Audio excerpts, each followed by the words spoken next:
Hi, I'm Sam and welcome to Art Tip Tuesday. For those of you that don't know me, I'm Sam and I'm a full-time artist, and my aim is to help and support other pencil artists to grow in skills and confidence and to really feel the benefits that regular creative practice has on your health and well-being. In today's tip video, I'm going to be showing you how to use this pen cutter by Slice. It's the manual pen cutter and it's the one that stays up.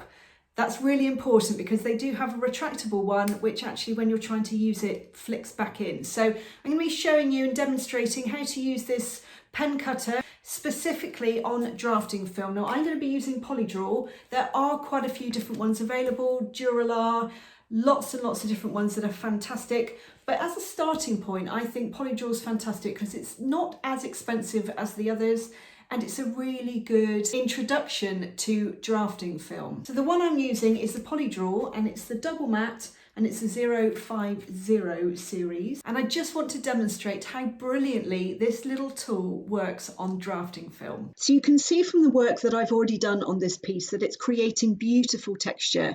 It's really important how you hold the tool. You don't want to face it down like you're cutting the paper with a knife. You want to angle it at about 45 degrees so you're actually scraping the pencil away.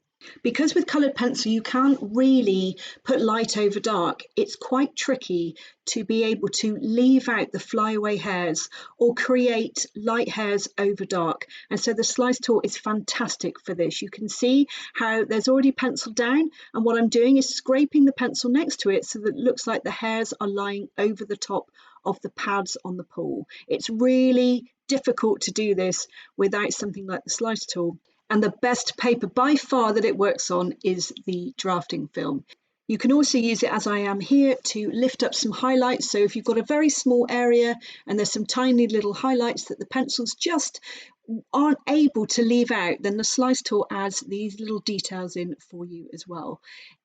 I couldn't recommend it enough. It's a fantastic tool for creating form, for creating depth, for creating texture. It's absolutely fab. You can see how it shows up beautifully, those little highlights on the pad of these little feet of the hedgehog, and just putting those details back in that you possibly wouldn't be able to put in with coloured pencil alone. I hope you enjoyed today's video and are going to give the pen cutter and possibly drafting film a try for yourselves just to see how amazing the results are for texture and those little flyaway hairs specifically. Thank you for watching and I look forward to seeing you in the next video. Bye for now.